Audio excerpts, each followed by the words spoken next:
And the winner of the Global Teacher Prize 2020 is Ranjit Desale from India.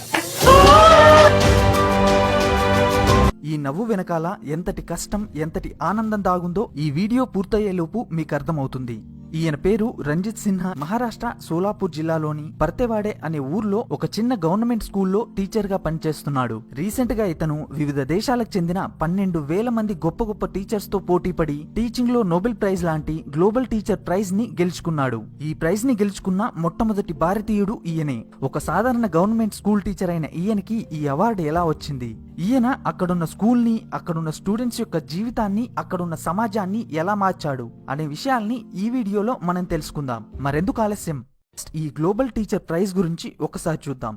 వివిధ రంగాల్లో అద్భుతమైన కృషి చేసిన వాళ్ళకి నోబెల్ ప్రైజ్ ఎలాగైతే ఇస్తారో అలాగే టీచింగ్ లో అద్భుతమైన కృషి చేసిన వాళ్ళకి ఈ గ్లోబల్ టీచింగ్ ప్రైజ్ ని ఇవ్వడం జరుగుతుంది. ఈ ప్రైజ్ ని వర్కీ ఫౌండేషన్, ఐక్యరాజ్య సమితి, యునెస్కో ఈ 3 కలిసి ఇవ్వడం జరుగుతుంది. 2015 నుంచి దీన్ని ఇవ్వడం స్టార్ట్ చేశారు. ప్రపంచంలోని అన్ని దేశాలకు చెందిన గొప్ప గొప్ప టీచర్స్ ఈ ప్రైజ్ కోసం పోటీ పడతారు. ఈసారి కూడా 140 దేశాలకు చెందిన 12,000 మందికి పైగా టీచర్స్ ఈ ప్రైజ్ కోసం నామినేట్ అయ్యారు. ఫస్ట్ ఈ 12,000 మందిని ఫిల్టర్ చేసి దాంట్లోంచి 10 మందిని సెలెక్ట్ చేశారు. ఆ టాప్ 10 మెంబర్స్ ని మళ్లీ ఫిల్టర్ చేసి ఒక్కరికి మాత్రమే ఈ అవార్డుని ఇస్తారు. అలా ఈసారి ఈ అవార్డు మన దేశానికి చెందిన టీచర్ రంజిత్ సింగ్ సిన్హా గెలుచుకున్నాడు. అసలు ఈయనకి ఈ అవార్డు ఎందుకిచ్చారో ఇప్పుడు చూద్దాం. రంజిత్ సింగ్ ది మహారాష్ట్రలోని సోలాపూర్. ఇతను చదువుకునే రోజుల్లో ఇంజనీర్ కావాలనుకునేవాడు, కానీ తండ్రి కోసం టీచర్ గా మారాడు. ఆ నిర్ణయమే ఇతని జీవితాన్ని మార్చేసింది. 2009లో ఈయనకి గవర్నమెంట్ టీచర్ గా జాబ్ వచ్చింది. మహారాష్ట్రలోని సోలాపూర్ జిల్లాలోని పరితెవాడే అనే ఊర్లో ఉండే గవర్నమెంట్ స్కూల్లోనే ఈయన పోస్టింగ్. ఫస్ట్ డే జాయినింగ్ కోసం స్కూల్ కెళ్లి చూస్తే పడిపోవడానికి సిద్ధంగా ఉన్న ఒక పాత బిల్డింగ్, దాని పక్కనే పశువుల కొట్టం, మరో సైడ్ పాతబడ్డ గోడౌన్. ఇది ఆ స్కూల్ పరిస్థితి. వెంటనే అక్కడి ఊర్లో వాళ్లతో మాట్లాడి పట్టుబట్టి మరీ ఆ స్కూల్ ని బాగు చేయించాడు. ఇక్కడ స్టార్ట్ అయిన ఈయన ప్రయాణం గత 11 సంవత్సరాలుగా దేశాలు దాటి పరుగెడుతూనే ఉంది. ఈ స్కూల్ కి చుట్టుపక్కన ఉన్న ఊర్లలో చాలా వరకు జనాలు కన్నడ మాట్లాడతారు, కానీ స్కూల్ బుక్స్ లో ఉండే పాఠాలు వేరే లాంగ్వేజ్ లో ఉండేవి. దానివల్ల స్టూడెంట్స్ కి ఇవి సరిగ్గా అర్థమయ్యేవి కావు. ఈ ప్రాబ్లం ని సాల్వ్ చేయడానికి ఇతను వేరే భాషలో ఉన్న పుస్తకాలన్నింటినీ లోకల్ లాంగ్వేజ్ లోకి ట్రాన్స్లేట్ చేశాడు. అంతటితో ఆగకుండా ఆ పుస్తకాలన్నీ ఇంకా ఈజీగా అర్థమవడం కోసం ఆ పుస్తకాల్లోని పాఠాలని తానే స్వయంగా వీడియోస్ మరియు ఆడియోస్ రూపంలోకి మార్చాడు. అంతేకాదు, ఇండియాలోనే ఫస్ట్ టైం ప్రైమరీ క్లాస్ నుంచి ప్రతి పుస్తకానికి క్యూఆర్ కోడ్ ని యాడ్ చేశాడు. స్టూడెంట్స్ ఈ కోడ్ ని స్కాన్ చేస్తే చాలు, బుక్స్ ని ఓపెన్ చేయాల్సిన అవసరం లేదు. స్కాన్ చేసిన వెంటనే బుక్స్ లో ఉన్న పాఠాలన్నీ వీడియోల రూపంలో ప్లే అవ్వడం స్టార్ట్ అవుతాయి. ఇలా పుస్తకాలకి క్యూఆర్ కోడ్ ని యాడ్ చేసిన ఫస్ట్ స్కూల్ ఈ స్కూల్. ఈ విధానం సక్సెస్ఫుల్ అవడంతో రానున్న రోజుల్లో మహారాష్ట్రలోని అన్ని స్కూల్స్ లో ఈ క్యూఆర్ కోడ్ పుస్తకాలని ప్రవేశపెడతామని మహారాష్ట్ర గవర్నమెంట్ అనౌన్స్ చేసింది.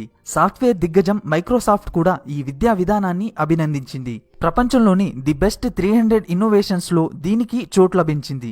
ప్రస్తుతం ఈయన 11 దేశాల్లో ఉన్నటువంటి స్కూల్స్ కోసం ఈ క్యూఆర్ కోడ్ పుస్తకాలని తయారు చేస్తున్నాడు. అంతేకాదు, స్టూడెంట్స్ కి చదువుపై ఇంట్రెస్ట్ ని పెంచడం కోసం వర్చువల్ ఫీల్డ్ ట్రిప్ అనే ప్రాజెక్ట్ ని ఈయన స్టార్ట్ చేశాడు. ఈ ప్రాజెక్ట్ లో భాగంగా ఇతను స్కూల్లో చదివే పిల్లలు వేరే దేశాల్లో ఉన్న పిల్లలతో ఆన్లైన్ లో డైరెక్ట్ గా ఇంగ్లీష్ లో మాట్లాడతారు.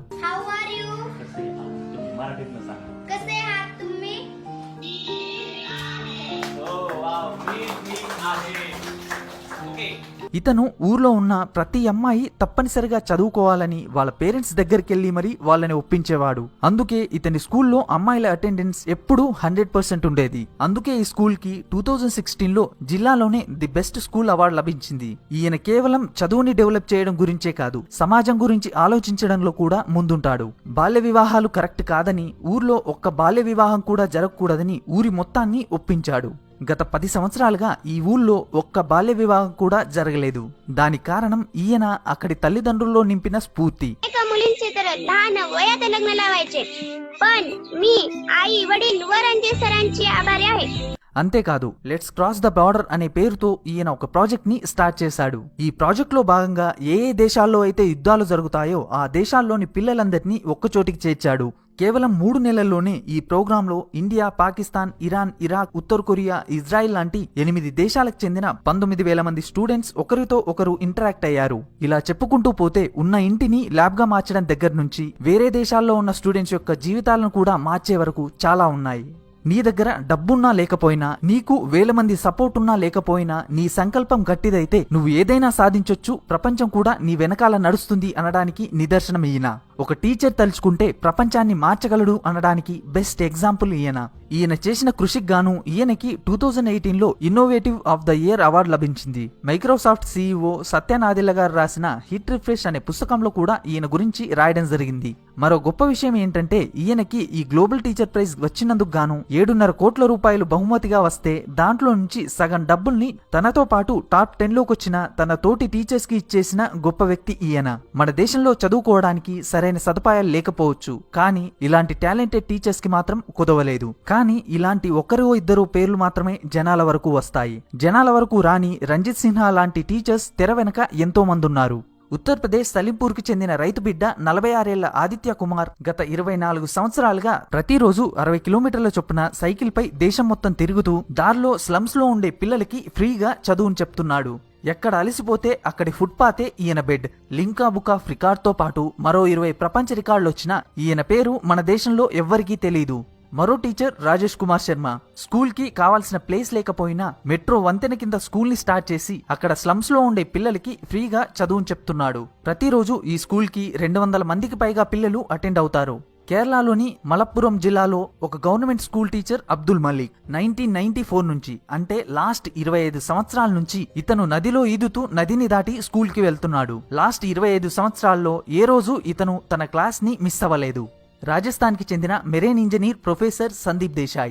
ఇతను పేద పిల్లల కోసం స్కూల్ ని స్టార్ట్ చేసి దాని డెవలప్మెంట్ కోసం ప్రతిరోజు ముంబై ట్రైన్ లో యాచిస్తూ డబ్బుల్ని కలెక్ట్ చేస్తున్నాడు. ఈయన స్కూల్లో తినడానికి తిండి దగ్గర నుంచి బట్టలు, పుస్తకాలు అన్నీ ఫ్రీ. ప్రస్తుతం ఇతని స్కూల్లో 800 మంది స్టూడెంట్స్ చదువుతున్నారు. పాట్నాలోని రెహమాన్ IAS IPS కోచింగ్స్ కోసం వేరే ఇన్స్టిట్యూట్స్ లక్షల రూపాయల ఫీజులు తీసుకుంటే రెహమాన్ మాత్రం కేవలం 11 రూపాయల ఫీజుని మాత్రమే తీసుకొని కోచింగ్ ఇస్తున్నాడు.